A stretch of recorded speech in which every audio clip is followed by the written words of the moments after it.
dans la société en général, les femmes et les hommes ont des difficultés à assumer leur personnalité, à assumer leur position, et on veut débattre sur ce thème pour amener les parents, pour amener toute personne qui éprouve des difficultés pour trouver l'équilibre professionnel et familial à pouvoir s'en sortir. Comment est-ce qu'on fait lorsqu'on est submergé par le travail alors qu'on a des enfants qu'on doit prendre en charge? Comment est-ce qu'on fait pour la femme qui est enceinte? Comment est-ce qu'elle se prend en charge avant même d'accoucher, après avoir accouché? Ce sont les thèmes qu'on a développés pendant ce meet-up des époux.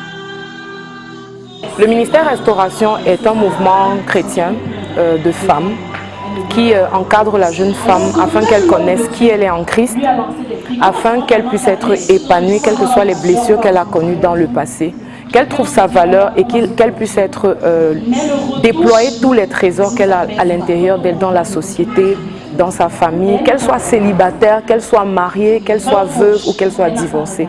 Parce que la femme a de la valeur et du prix aux yeux de Dieu.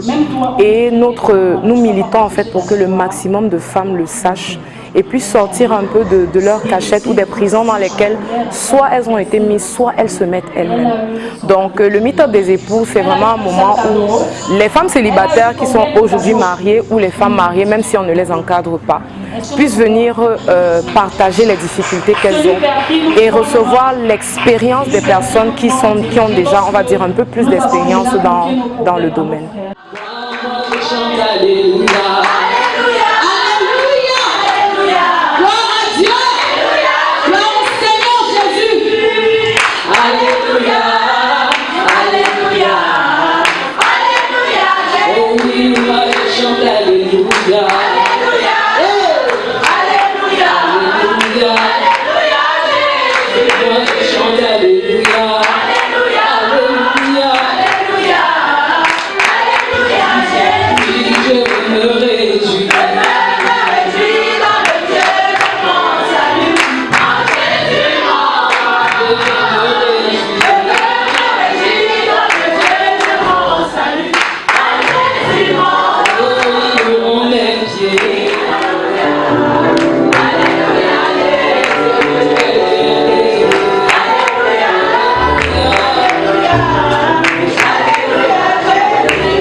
Premièrement, je veux savoir si le lait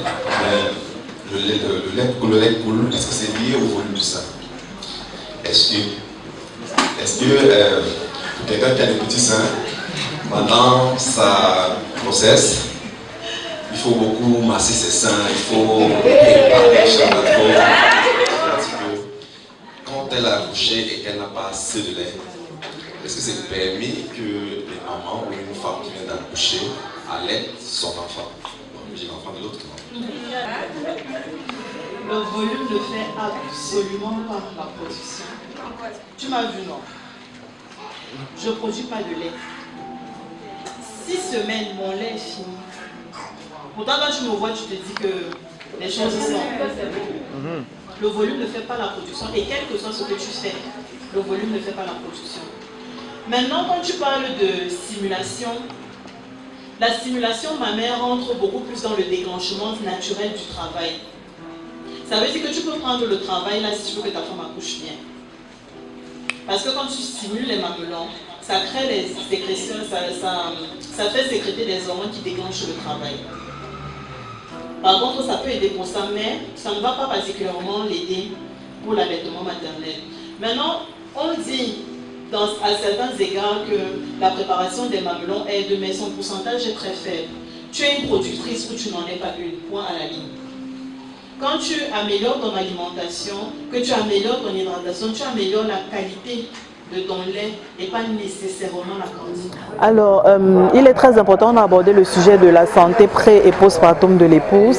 Et je pense que ce qu'il faut retenir, c'est qu'il faut prendre soin de soi, prioritairement, que ce soit en pré ou en postpartum, mais en sachant que la grossesse, le travail inclut énormément de modifications chez la femme. Et étant donné que ça implique des modifications à la fois sur le plan émotionnel, physique, financier et autres, il faudrait qu'elle ait un accompagnement de son partenaire, mais également de son entourage. Et ça commence par elle-même, en sachant que l'hôpital et le personnel est toujours là pour l'accompagner pendant les contacts prénataux et même après. J'ai nommé Madame Marie-Joséphine Gamel. Elle va nous entretenir sur l'épanouissement professionnel de l'épouse et l'harmonie avec ses enfants. On ne la nomme pas délaissée, c'est elle qui s'est nommée délaissée. Elle s'est choisie délaissée. Tellement des autres pour nous aimer. Non, on doit d'abord s'aimer. Quand tu t'aimes d'abord, quand l'autre ne voit pas la personne que tu es, tu vois. Tu te lèves le matin, tu regardes le miroir et tu dis, non, Dieu t'a arrangé. Tu t'apprécies. Quand tu es dehors, quand tu dis que tu es belle, tu dis, je sais, mon miroir me dit tous les jours. Je vois que tu es belle. C'est pas que je te vends, c'est le charisme, maman. C'est le charisme. C'est-à-dire que tu portes que le charisme. Et ça fait que la frustration n'est plus trop présente parce qu'on n'attend pas trop que l'autre enseigne. Une question en 2 en 1. Comment est-ce qu'on sait qu'on a réussi l'éducation des enfants? Et l'autre question c'est, en quoi est-ce qu'on peut reconnaître qu'on gâte trop un enfant? Moi j'ai 2 maximes pour mes enfants. Ça ne dépasse pas 2 maximes. C'est parti de la Bible. C'est ne fais jamais à autrui ce que tu n'aimerais pas qu'on te fasse. Et est-ce que ce que tu fais correspond au commandement de Dieu, tout simplement?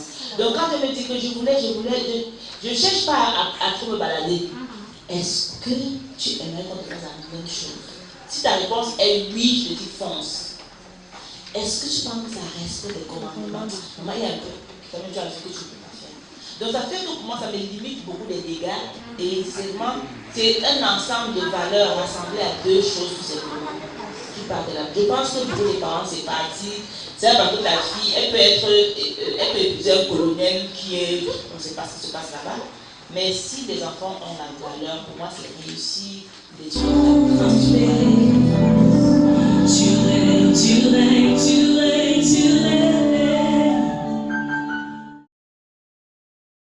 À un moment, il faut se poser des questions. Le diable n'est pas effrayé par ta beauté, ça ne l'intimide pas. Parce qu'il sait que ce qui se passe est invisible. Et tu ne sais même pas comment il est en train d'opérer. Il y a certaines personnes ici qui sont victimes de tels esprits de famille. Et c'est un autel qui parle contre ton mariage. Tu vas même te marier, ce n'est pas parce que tu t'es marié que l'esprit là ne parle plus. Tu peux te marier, ça te laisse te marier. Mais le genre de problème que tu as là-bas, tu n'es jamais heureuse. Tu n'es jamais heureux. Tu es marié, mais tu ne comprends pas pourquoi tu dragues les filles au quartier. Les sales filles qui ne savent même pas se laver. Ce n'est pas toi qui fais papa. Toi-même, tu n'aimes pas ce que tu fais, mais tu ne peux pas t'empêcher de prendre le numéro des filles. Dans le bus, tu prends. Au péage, tu prends. À Enéo, tu prends. Tu es en train de prendre le numéro des filles partout. Au quartier, tu prends. Quand tu t'attrapes même, toi-même, tu as honte. Mais tu ne peux pas t'en empêcher. Parfois, ce n'est même pas pour coucher. C'est comme ça qu'elle mange ton argent. Elle te demande, tu sais qu'elle te demande, mais tu es dedans. Tu es même chrétien. Mais à l'église, tes yeux sont en train de se balader comme ça. Tu ne peux pas voir une femme. Tu souffres du même esprit que la Samaritaine avait. Et il fallait une rencontre avec Jésus face à face pour sa délivrance. Une partie de sa délivrance est venue du fait qu'elle a dit la vérité. Jésus lui a dit, va appeler ton mari. Il n'a pas dit, est-ce que tu as le mari? C'était pour voir comment elle allait faire. Il connaissait déjà son problème. Jésus connaît le problème, là, c'est toi qui ne connais pas. Et plusieurs fois, il t'a parlé, pas des rêves, il t'a parlé. Il y a des choses qui se sont passées devant toi, mais tu n'as pas pris ça au sérieux. Tu as pris à la légère. Il y a même des choses que ta mère t'a racontées, des histoires, que quand elle était jeune fille, et puis sa soeur quand aussi elle était jeune fille, et puis tu te rends compte que même la cousine de ta mère, elles ont les mêmes problèmes. Ta mère te raconte, tu crois que c'est les divers, c'est pas les divers, non? Les révélations là, Ce sont les clés avec lesquelles tu portes. Quand toi-même tu te comportes comme ça avec ton conjoint, engage-toi à aller en profondeur. Engage-toi à t'étudier, à te revoir, à te sonder dans la présence de Dieu. Oh Yahweh, nous nous engageons à aller plus loin. Nous nous engageons à rechercher davantage. Nous nous engageons à creuser, Seigneur, avec toi. Alléluia. Demande à Dieu de te parler de manière spécifique et personnelle en ce qui te concerne.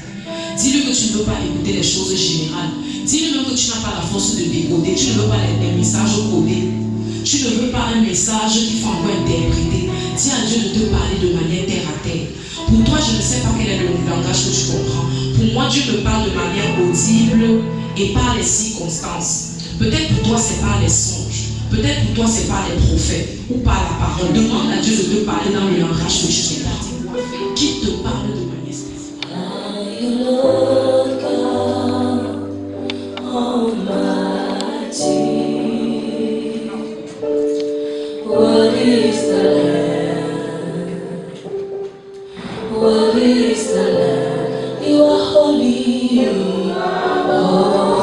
Moi j'ai été éduqué en tant qu'homme, en tant que père, et je crois qu'à partir de ce que j'ai eu aujourd'hui, je vais m'améliorer dans ma maison et surtout je vais être quelqu'un de meilleur pour la société. J'ai aimé l'équilibre, le fait qu'on n'ait pas seulement parlé de l'aspect spirituel, mais des choses comme la santé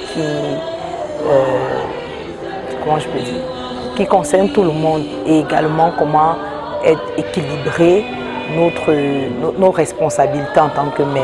Je pense que ce ministère est une réponse au cri de beaucoup de personnes. C'est une réponse au cri, je voudrais dire au cri secret de beaucoup de personnes, parce que beaucoup de personnes ont des blessures internes, beaucoup de personnes traversent des situations difficiles et elles n'en parlent pas.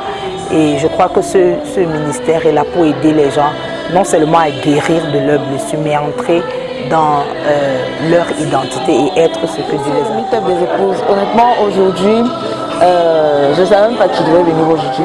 J'ai même eu un accident même sur la route. Je voulais rentrer et tout. Mais vraiment, ça a été très enrichissant. Et il y a cette chaleur qui nous amène à nous rapprocher de Dieu, à nous ouvrir à lui. On a eu des enseignements sur le postpartum, le prépartum et tout. Pour nous autres qui ne sommes pas encore passés par là, vraiment c'était une grande expérience. J'ai noté beaucoup de trucs. Et par rapport à l'épanouissement en tant qu'épanouissement professionnel et tout. Donc vraiment il y a eu trop de bons petits secrets. Vraiment j'encourage toutes celles qui ne connaissent pas ou qui hésitent encore, vraiment venez nous rejoindre. Venez nous rejoindre dans Bayamou. Bon, j'apprécie beaucoup le ministère Restauration, c'est ma première fois et j'ai beaucoup aimé, j'ai été touchée. Et j'espère qu'il y aura encore plein d'autres éditions pour venir.